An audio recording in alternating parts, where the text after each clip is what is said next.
and individuals who have been affected by the COVID pandemic. And of course, the Welsh Government also have tax-raising powers. The reality is, Mr. Speaker, that this government has spent hundreds and hundreds of billions of pounds supporting businesses and individuals throughout this country. Such is our commitment to ensuring that nobody is left out as a result of the impact of this terrible pandemic. Let's answer the Shadow Secretary of State with the first of two questions. Dear Griffith. Thank you, Mr. Speaker. The last year has been immensely challenging for many Welsh families who've seen their lives completely upended by the virus. Now, despite welcome progress on vaccinations, the pandemic's not going away overnight, and many still feel grave uncertainty about the future of their jobs and their family finances. So can I ask the Minister, why does his government think that now is the time to cut universal credit by £1,000 a year, hitting over 200,000 Welsh families who are doing their best to get by? Mr. Speaker, I have not yet been promoted to the Treasury, and I can't possibly predict what might happen in the budget that may or may not come in a few months' time. Perhaps the Honourable Lady knows something that the rest of us don't. But I can say to the Honourable Lady that this government have been steadfast in their commitment to supporting all those who have been left out. And may I just point out that we will come through this crisis quickly as a result of the government's wise decision not to take part in the European Union vaccination scheme, which is why we have now vaccinated 14% of the population of the United Kingdom. We go back to Neil Griffith. Neil Griffith. Thank you, Mr. Speaker. Now, anyone who took the initiative and started their own business within a year of the pandemic hitting was completely shut out of the self-employed support scheme when it was announced last March. Many turned to universal credit as their only option. Now, nearly a year on, and with last year's tax returns submitted to HMRC, will the government think again, close the gaps in support and give the newly self-employed the help that they deserve? Mr. Speaker, the Honourable Lady knows very well that I'm not responsible for the policies of the Treasury, but I can simply point to the fact that we have provided over £9.3 billion of additional support through the welfare system for people affected by COVID, including the £20 a week increase to the Universal Credit Standard Allowance.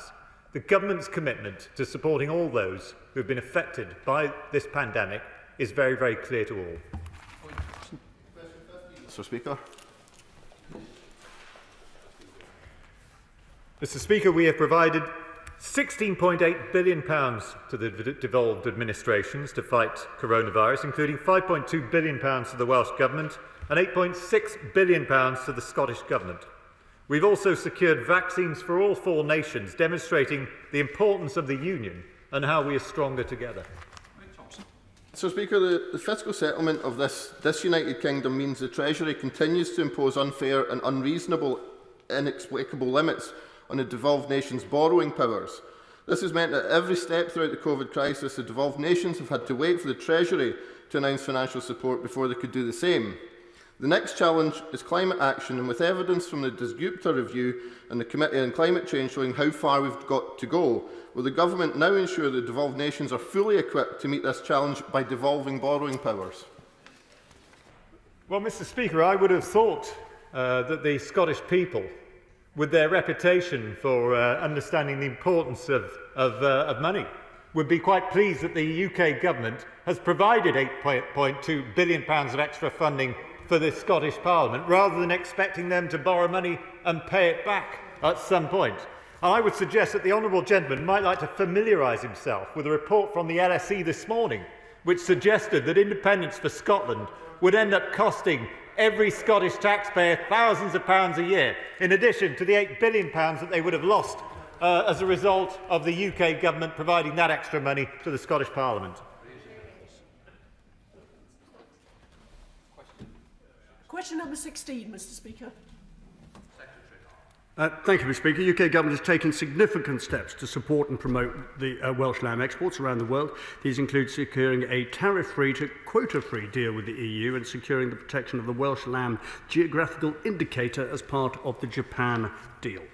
The rules on international trade require SBS rules to be based on risk and science. So will the government put immediate pressure on the European Union to lift the unreasonable compliance requirements that they're imposing on British food exports, because they are disproportionate given that our food standards and rules are amongst the very toughest in the whole world? Yeah. Secretary Hart. My right honourable friend is absolutely right, particularly in her last point, and I can offer that guarantee. We are in regular contact with our colleagues in the EU about this specific point, and there are meetings later this week involving the Chancellor of Duchy of Lancaster on this and related issues.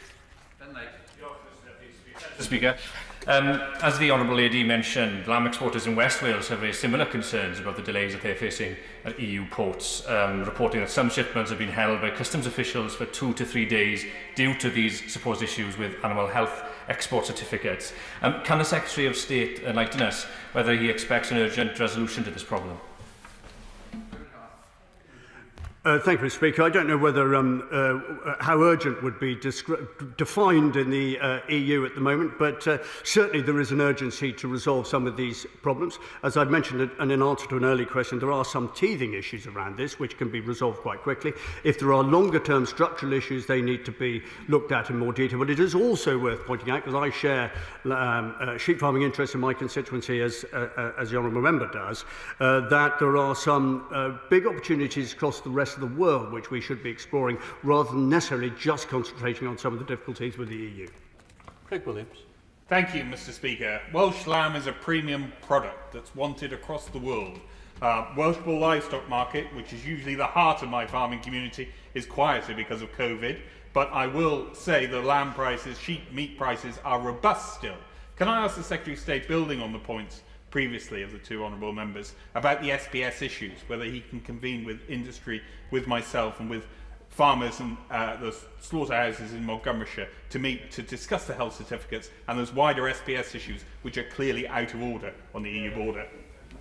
Secretary Hart. I'm always happy to meet my honourable friend and his constituents. I used to live in his constituency, so I know some of them quite well, and he's right to raise this particular issue. And indeed, one of the companies in question is meeting with the Cabinet Office, I believe, later this week. That's progress. I'm delighted Welsh Bull Mart's done some good business. I see that lamb prices increased around 17% in 2021, and consumer spending was £652 million. But the rest of the world opportunities that I mentioned, particularly the Gulf, the Middle East and the US, once we get the small ruminant rule resolved, are going to help the lamb industry across Wales and the UK. Substantive question to Secretary Hart.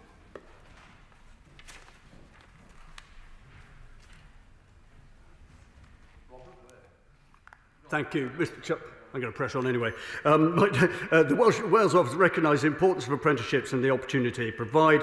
We have funded dedicated apprenticeship roles since 2011 and continue to be fully committed to the apprenticeship scheme.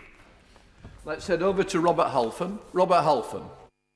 Thank you, Mr. Speaker. Will my right honourable friend outline what progress the Wales government has made towards meeting the public sector apprenticeship target of 2.3%, and what progress frontline services in Wales, such as the police, have made in offering apprenticeships to their employees?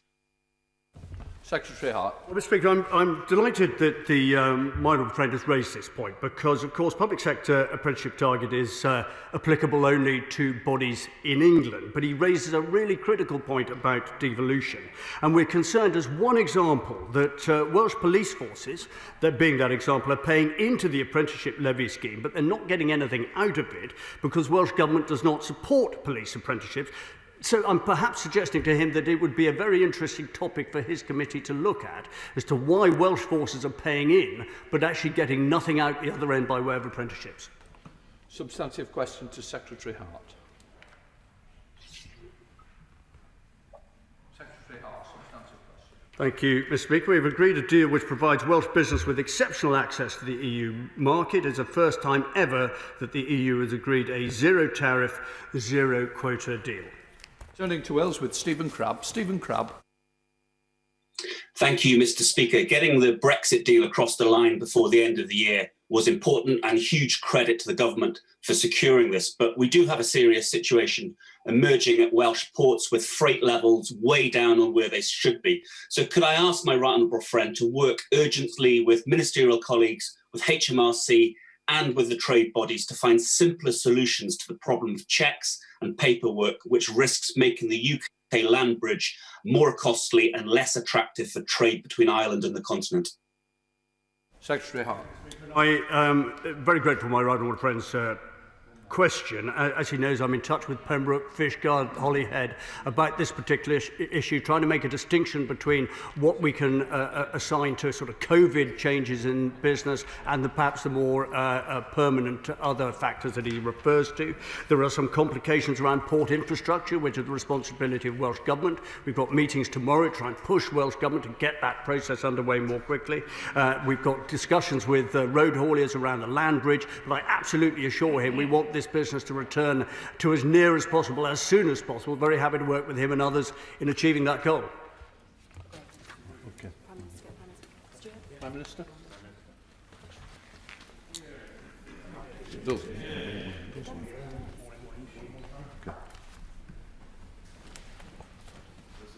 Order, order.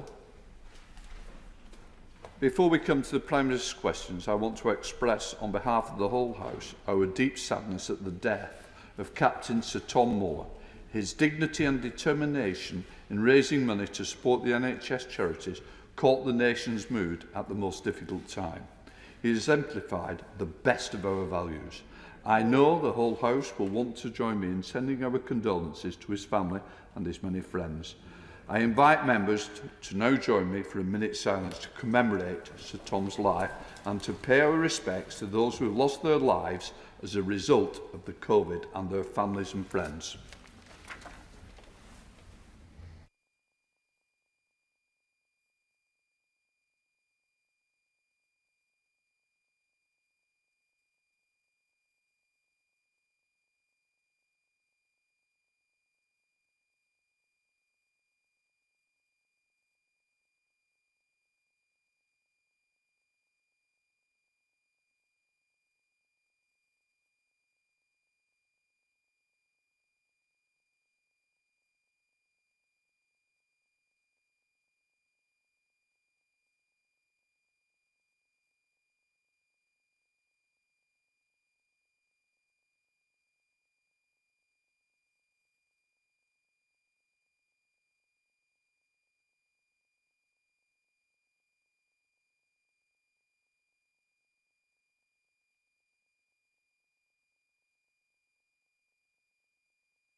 Order. We now come to questions to the Prime Minister. I will first call the Prime Minister to answer the engagements question. I will then call Claire Anna to ask her supplementary. Prime Minister. Mr. Speaker, Captain Sir Tom Moore, or Captain Tom as we all came to know him, dedicated his life to serving his country and others. His was a long life lived well, whether during his time defending our nation as an army officer, and last year bringing the country together through his incredible fundraising drive for the NHS that gave millions a chance to thank the extraordinary men and women of our NHS who protected us in this pandemic. As Captain Tom repeatedly reminded us, please remember tomorrow will be a good day. He inspired the very best in us all, and his legacy will continue to do so for generations to come. Mr. Speaker, we now all have the opportunity to show our appreciation for him and all that he stood for and believed in. That's why I encourage everyone to join in a national clap for Captain Tom and all those health workers for whom he raised money at 6 p.m. this evening. Mr. Speaker, this morning I had meetings with ministerial colleagues and others. In addition to my duties in this House, I shall have further such meetings later today. Let's head over to Northern Ireland with Claire Hannah. Claire Hannah. Thank you, Mr. Speaker, and certainly echo those words about Captain Tom, a decent and inspiring man. The SDLP warned for the last 5 years about the destabilising impact Brexit would have in Northern Ireland, though we take no pleasure in the disruption nor in the injury some feel to their British identity. The last few days have seen a rash and thankfully withdrawn decision by the European Commission, which was condemned by all parties here and both governments, and unfortunately followed by sporadic criminal behaviour and threats. Will the Prime Minister, in affirming the rule of law in Northern Ireland, to consider seriously the impact of their words and work together through the available structures to ensure that the new arrangements work for everybody in Northern Ireland? Prime Minister.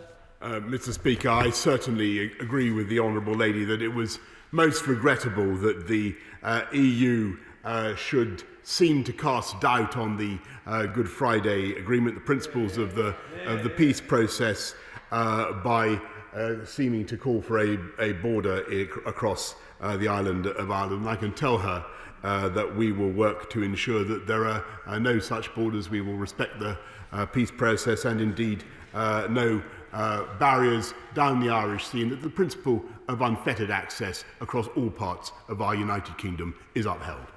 Theresa May. Thank you, Mr. Speaker, and may I join the whole House in paying tribute to Captain Sir Tom Moore, who was indeed an inspiration to all of us and a beacon of light at a time of darkness and a true gentleman. I'm sure my right honourable friend is aware that my 10-minute rule bill would increase the maximum penalty for death by dangerous driving to life imprisonment. The policy and the bill have cross-party support. The policy has government support, the bill does not. The government says it will introduce the policy in its sentencing bill, of which we have seen as yet no sign. So will the government now give government time to my bill to ensure this necessary change is put on the statute book as soon as possible? Prime Minister. I'm very grateful to my right honourable friend, and she's absolutely right to campaign for punishments that fit the crime, and we're therefore bringing forward exactly those changes, Mr. Speaker, and in our forthcoming sentencing bill, and our proposals, I believe, will go as far, if not even further, than those that she wants, by raising the maximum penalty for causing death by careless driving when under the influence of drugs or alcohol, and they will tighten the law for those who cause serious injury by careless driving. We now come to the Leader of the Opposition, Keir Starmer. Thank you, Mr. Speaker. Can I join you and the Prime Minister in sending my condolences to the family of Captain Sir Tom Moore? He, perhaps more than anyone, embodied the spirit of Britain, and he will be sadly missed. And I welcome the initiative that the Prime Minister spoke of a clap this evening. Mr. Speaker, our thoughts are also with the family of Maureen Colquhoun, the first openly lesbian MP and a great champion of women's rights. Mr. Speaker, let me pay tribute to our NHS and all of those on the front line who are delivering the vaccine. Today we're likely to hit 10 million vaccinations, which is remarkable. The biggest risk to the vaccine programme at the moment is the arrival of new variants, such as the South African variant. On that issue, the government's own scientist, Sage, said 2 weeks ago, and I quote, "Only a complete preemptive closure of borders or the mandatory quarantine of all visitors upon arrival can get close to fully preventing new cases or new variants." So pretty clear. So why did the Prime Minister choose not to do the one thing that Sage said could prevent new variants coming to the United Kingdom?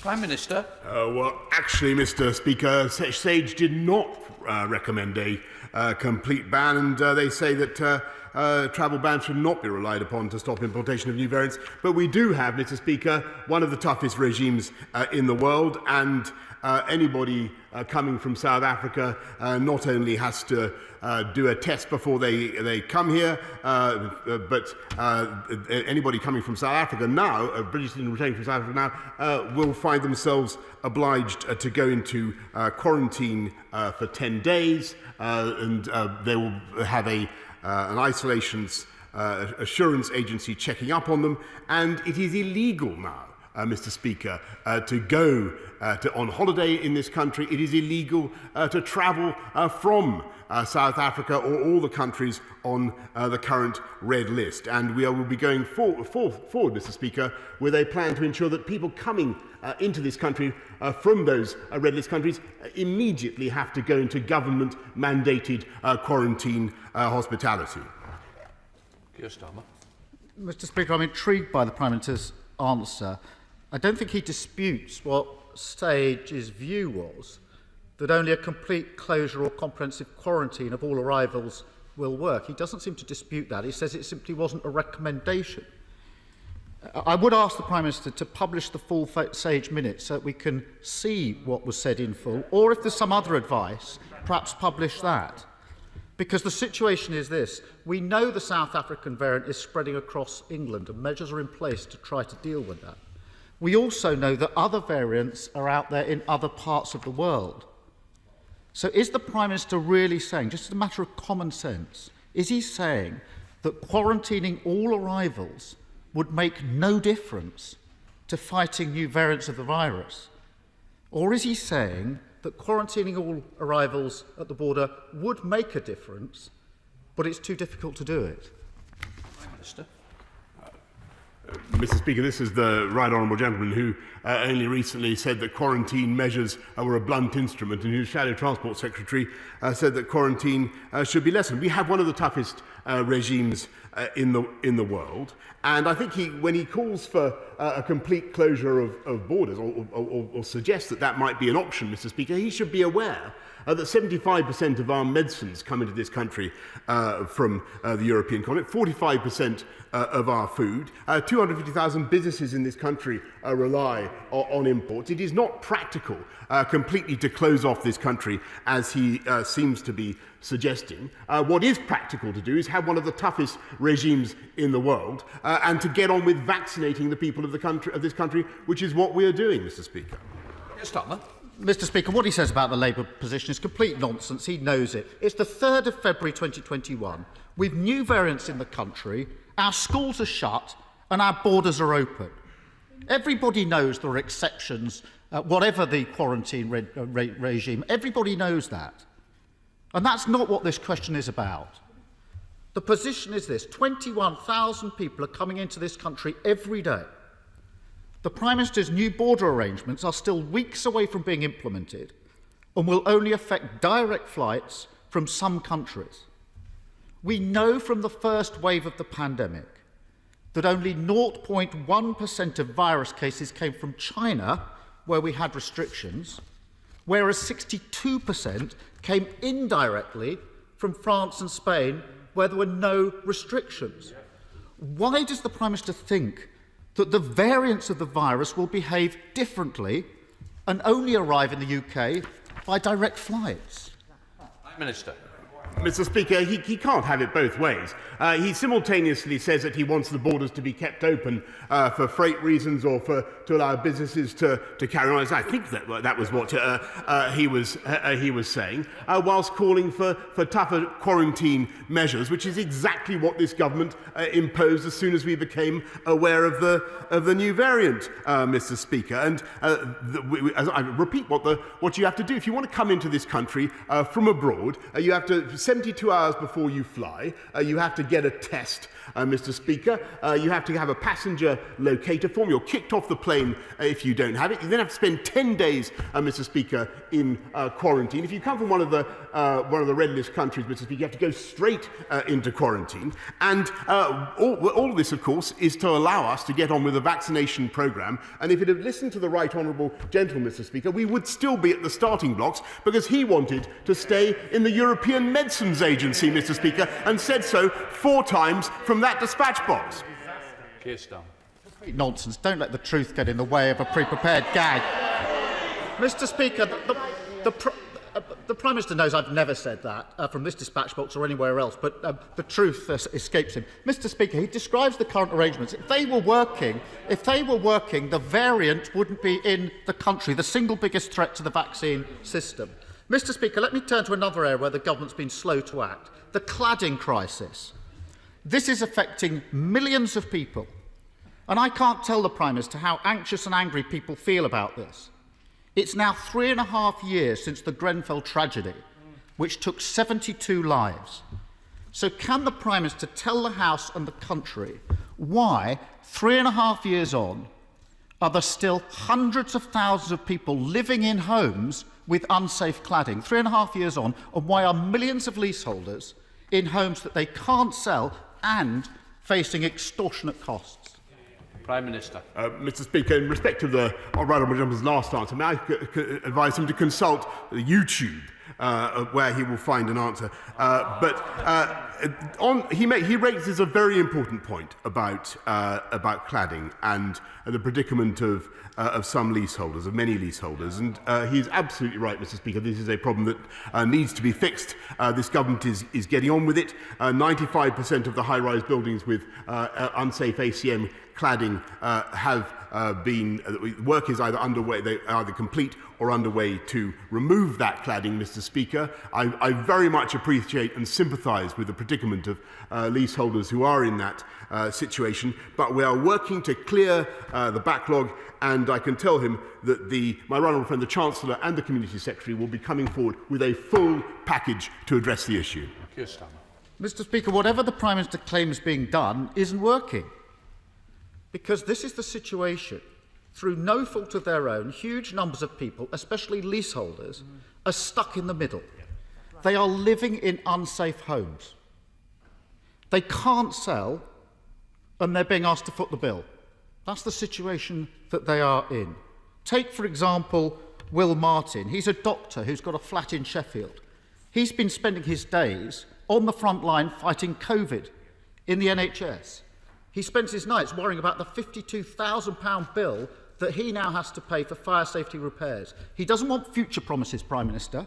He doesn't want to hear that it's all been sorted when he knows that it hasn't. He wants to know here and now, will he or will he not have to pay that £52,000 bill? Mr. Speaker, we're determined that no leaseholder should have to pay for the unaffordable costs of fixing safety defects that they didn't cause under no fault of their own. And that's why, in addition to the 1.6 billion we're putting in to remove the ACM and the UPL cladding, we are also setting up and have set up a £1 billion building safety fund, which has already processed over almost 3,000 claims. And I sympathise very much with the gentleman Dr. Martin, that he mentions, and I hope very much that his particular case can be addressed in the course of the forthcoming package that will be produced by my right honourable friends. Keir Starmer. There are thousands and thousands of people in exactly the same position. I spoke to leaseholders caught in the middle of this on Monday. One of them was Hayley. She's already gone bankrupt, Mr. Prime Minister. She's 27. She bought a flat, she's lost it, she's now bankrupt. It's too late for her. Those leaseholders that I spoke to had 3 very simple asks. This is what they want: immediate upfront funding for unsafe blocks, a deadline of next year to make buildings safe, and protection for leaseholders. We put those forward for a vote on Monday. The Prime Minister says he's determined to do something about it. What did he do? He ordered his MPs to abstain. If the Prime Minister is serious about moving this forward and ending this injustice, will he commit today to those simple asks from leaseholders? Mr. Speaker, we're getting on with the job of helping leaseholders across the country by remediating their buildings, and in addition to the funds I've already mentioned, I can tell him that we're also introducing a £30 million fund to install alarms and other interim measures, and we're making it very clear to the mortgage industry that they should be supporting people living in such accommodation, and and making it clear to all sectors of the industry that people living in such homes should not be tied up in the whole EWS1 process, and that will benefit about 450,000 homeowners, Mr. Speaker. I think he's right to raise the problem, but we're getting on with addressing it, Mr. Speaker. and we're getting on with addressing the fundamental problem that afflicts this country, and that is the COVID pandemic. And that's why I'm pleased that we've now done 10 million first vaccinations across the country. And I repeat, Mr. Speaker, had we listened to the right honourable gentleman, we would be stuck at go, because he's shaking his head, but he can check the record. Several times he said that this country should remain in the European Medicines Agency. And if he wishes to on a point of order, to correct me, because he said it was wrong just now, I think he should study the record and he'll find that is exactly what he did. We want to get this country safe again. We want schools to come back. Mr. Speaker, he continues to refuse to say that schools aren't safe, Mr. Speaker. And on the contrary, he spends his time looking at Labour focus groups who tell him that he should stop sitting on the fence. And Prime Minister, Mr. Speaker, no, Prime Minister, just in fairness, I think we've got to be somewhere near the question that was asked, and I don't want you to go around the world answering every problem and issue. There's a lot more questions. Who's going to allow you to do that? And the first one's coming, Marco Longi.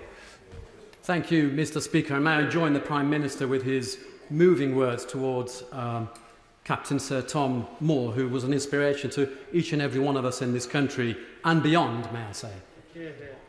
Mr. Speaker, the Priory Boxing Club in Dudley has produced many champions, including Ryan Aston, who became champion 5 times in this country.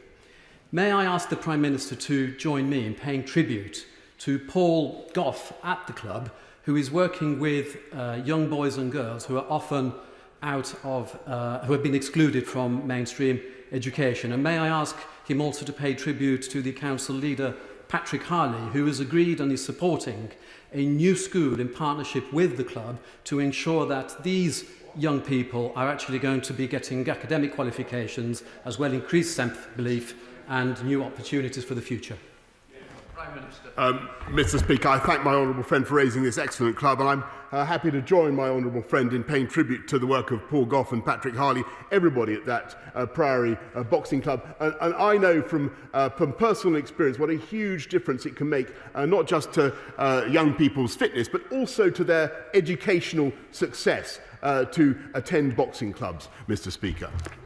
Let's head up to the leader of the SNP in Skye and Lochaber, Ian Blackford.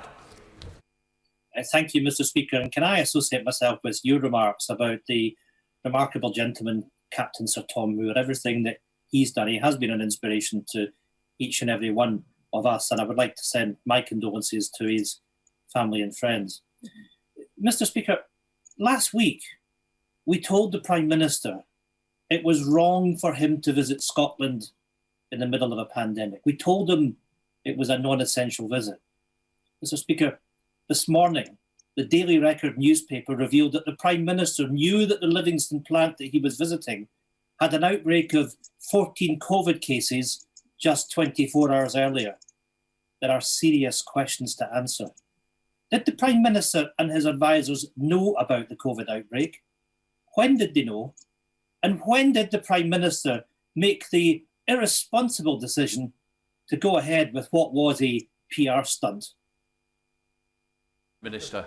Mr. Speaker, I can think of a few things more important than to see the rollout of the vaccination programme across this country, to encourage the wonderful companies who are doing great work across the whole of Scotland, to see the commitment of those Scottish scientists to helping us all to defeat the pandemic. And it was fantastic to talk to them, Mr. Speaker. And I would just repeat that the government remains, as I said yesterday, very willing to help Scotland with the rollout of vaccines across the whole of the UK.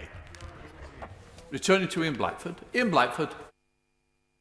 And there is the wow factor once again with the Prime Minister. What an absolute shambles that he's gone to a plant where there was a COVID outbreak, and the Prime Minister can't just explain away this absolutely shocking error of judgment. Anyone can see that his campaign trip to Scotland was utterly reckless. The Daily Record story is very clear. The Prime Minister and his advisers knew there was a serious COVID outbreak at this plant. They knew the visit posed a risk, but they made a deliberate choice. They made the irresponsible choice. The Prime Minister put politics before public health. Prime Minister, why be so reckless? Is it any wonder that people in Scotland have no faith in this Prime Minister? Isn't he the worst possible leader at the worst possible time? Mr. Speaker, I think what the people of Scotland want to see is the whole country pulling together and working to develop the vaccine, as that fantastic plant in Scotland is doing. One of the advantages of the Valneva vaccine is that it may be able to combat all sorts of variants in a very comprehensive way. It's amazing, wonderful to see Scottish scientists working to do that. I had a fantastic time. Nobody, by the way, raised that issue with me before or since, and it is my job, Mr. Speaker, to visit every part of this country. Nothing and no one, Mr. Speaker, is going to stop me, and I am very, very proud of the record of the government in rolling out the vaccine. As I say, the offer, it remains open to the Scottish Nationalist Party, the National Party, if they insist, though they are also nationalists, Mr. Speaker, we're there to help the rollout of the vaccine if do more were they to decide that is necessary, Mr. Speaker. Thank you, Mr. Speaker. Closing the attainment gap has always been at the heart of our education policy, and yet we know that the pandemic is having a devastating effect on our children's education. I welcome the Prime Minister's commitment to prioritise the opening of our schools. Would he also agree with me that we must put the catch-up of children's missed education at the centre of our recovery programme?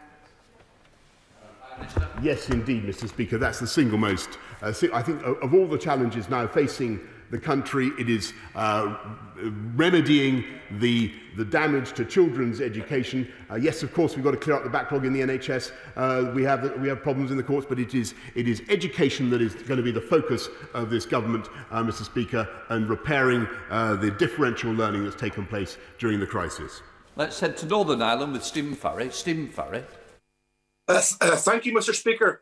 We need to be open and honest on the reasons why the Northern Ireland Protocol exists, but do all we can to make its implementation as easy as possible. So in that spirit, in the talks with the EU that will take place over the coming days, will the Prime Minister make it a priority to seek a UK-EU veterinary agreement, which would help both with respect to the Northern Ireland Protocol, but also all UK food exporters?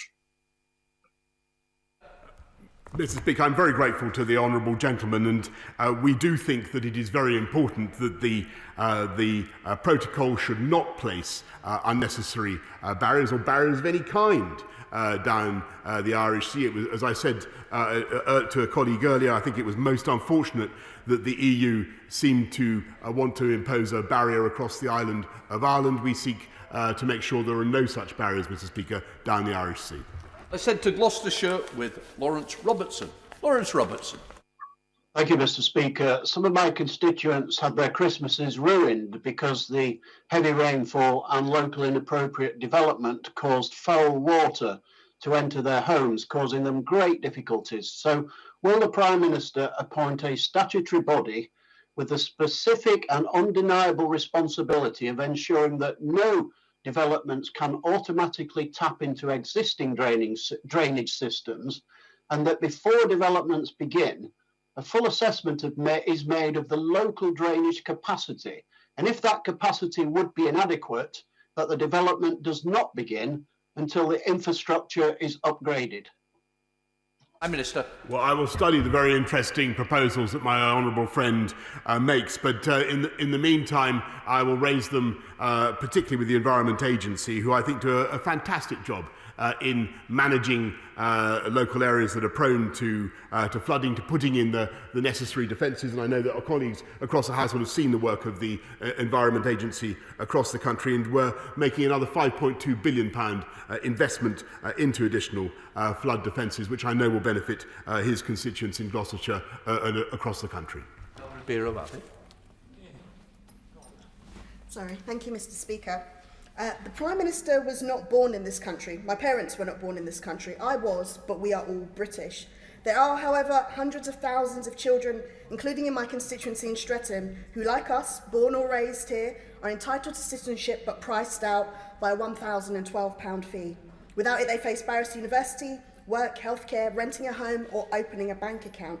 Does the Prime Minister agree with me that it's wrong that the government makes 60% profit on these applications? And will he take steps to reduce or even end citizenship fees for children? Mr. Speaker, I think that British citizenship is a wonderful thing, and it's fantastic that so many EU nationals have taken up the opportunity to become British in the course of the last few years. I'm interested in the point that the honourable lady makes. I will study it, but clearly there are costs that must be borne by the taxpayer, and I think that she will appreciate that citizenship at any time of life is a very considerable prize and worth investing in. Thank you, Mr. Speaker.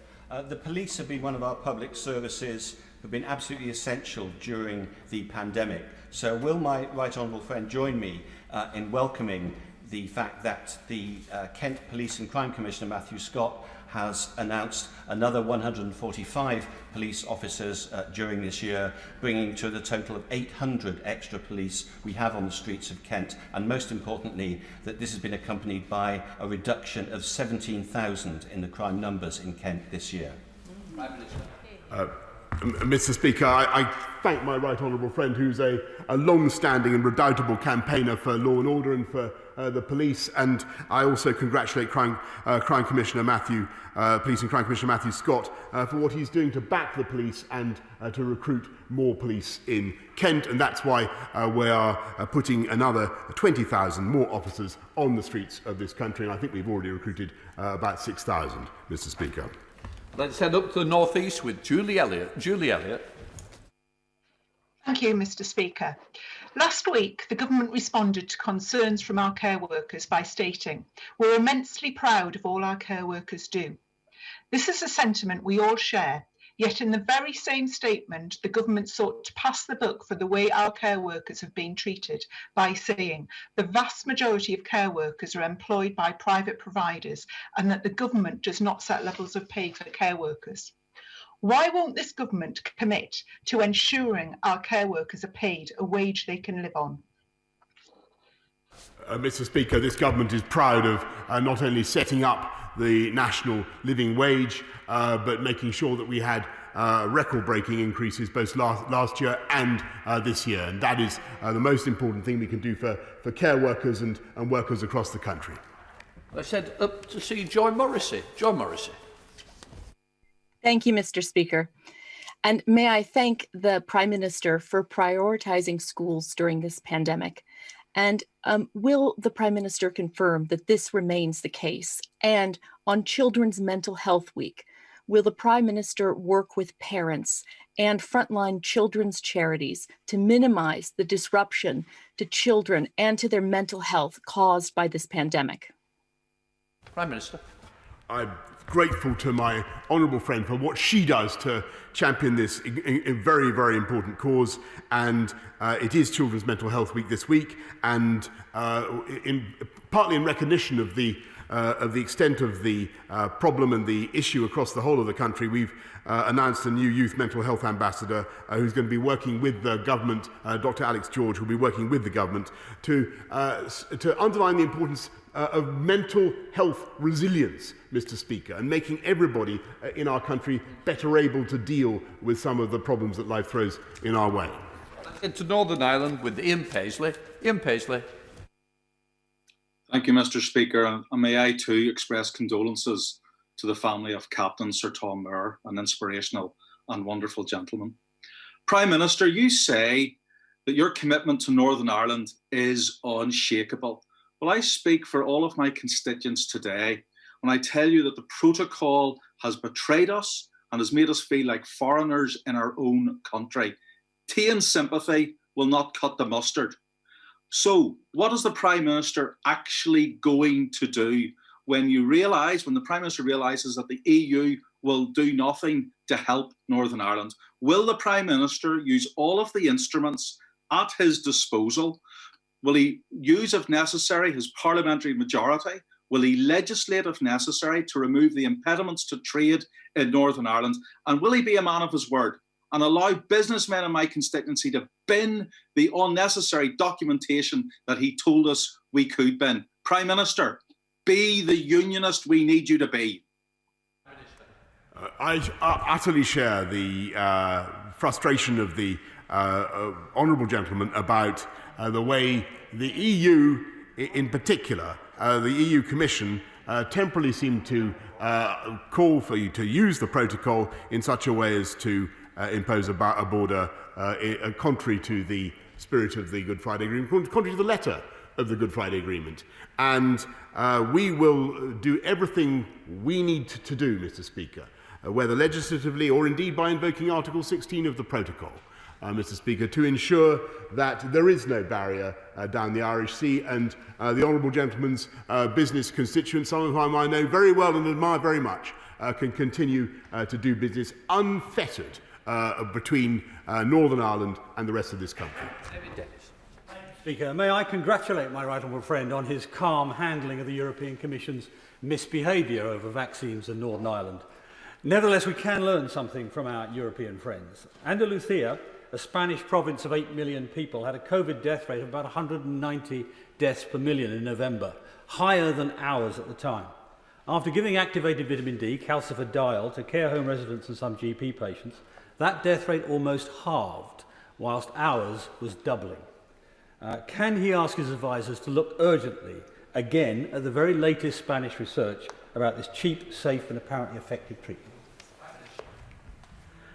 I'm very grateful to my right honourable friend, and we will continue to monitor all the evidence about the efficacy of vitamin D and the treatment that he mentions. I'm well aware of it, and indeed we've discussed it before personally, Mr. Speaker, and I'll keep him updated on the review that's currently taking place.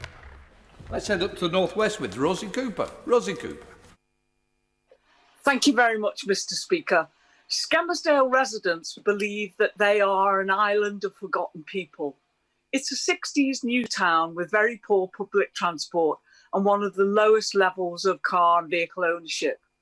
For many, the only means of getting to doctors, schools, shops or visiting loved ones is through 87 underpasses, many of which flood every time there's rain.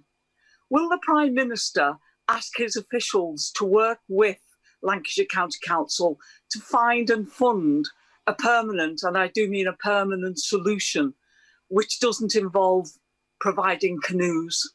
Thank you, Mr. Speaker. Prime Minister. I appreciate the desire of the honourable lady to. I am aware of the problem that she refers to in the flooding in the underground in the tunnels.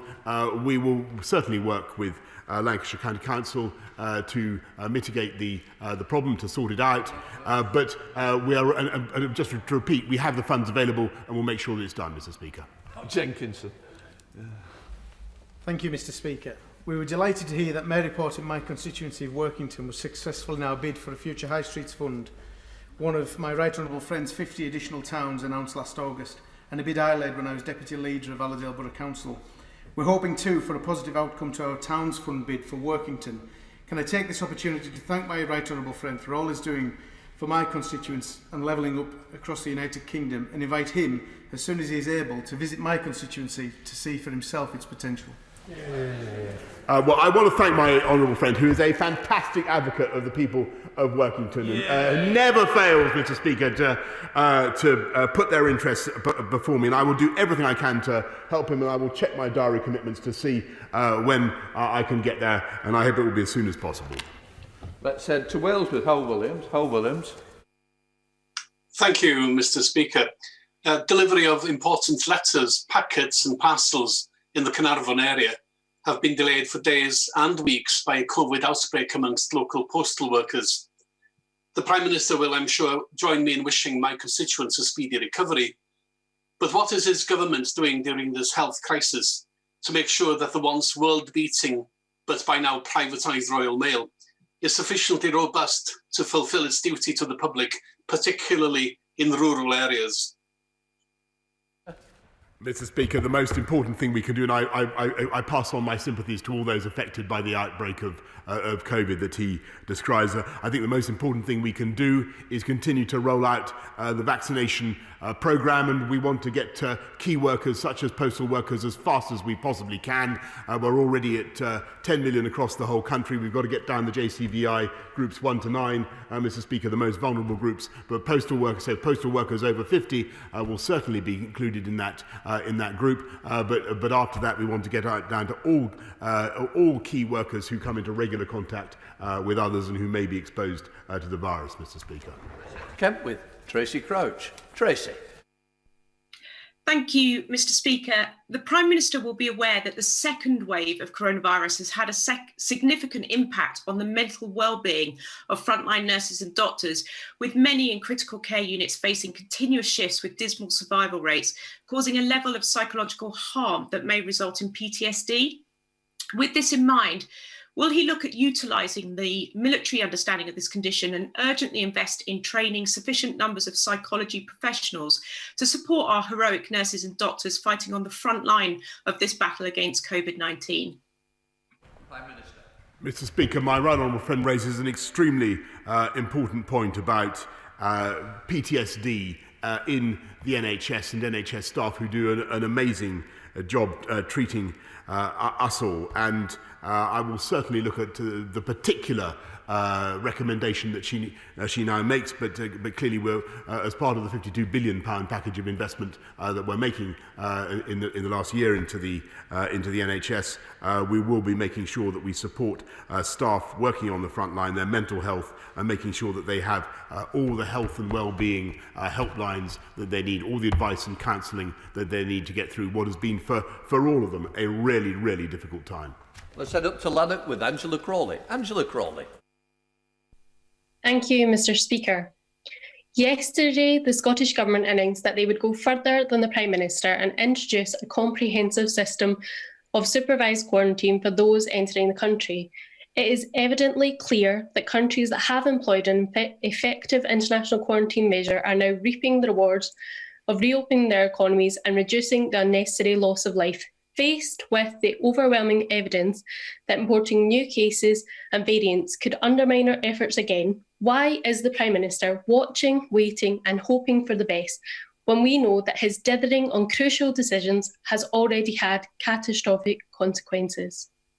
Mr. Speaker, I don't think anybody wants to take any lectures on speed of rollout or delivery of programmes from the Scottish Nationalist Party, but I want her to know that the government will be very, very happy to help with accelerating the rollout of the vaccine programme, as we said yesterday, and the offer is there. And vaccination of the people of this country is the single most important thing we need to do now together to beat this pandemic. Let's head to Hertfordshire with Stephen McPartland. Stephen McPartland. Thank you, Mr. Speaker.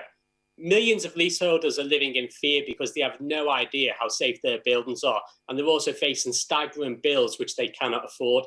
Can the Prime Minister assure me that leaseholders will not have to pay to fix these historic fire safety defects, and also rule out loans to leaseholders, which are not a solution? Yes, Mr. Speaker, as I said earlier on, we're absolutely clear that leaseholders should not have to worry about the costs of fixing historic safety defects that they didn't cause, but I appreciate the sympathy and care with which he represents their interests. We're now heading to Stephen Timms. Stephen Timms. Thank you, Mr. Speaker. It's been estimated that 40,000 people were scammed out of their pensions in the 5 years after the pension freedoms took effect in 2015. Attractive deals on Google or Facebook turn out all too often to be a fraud.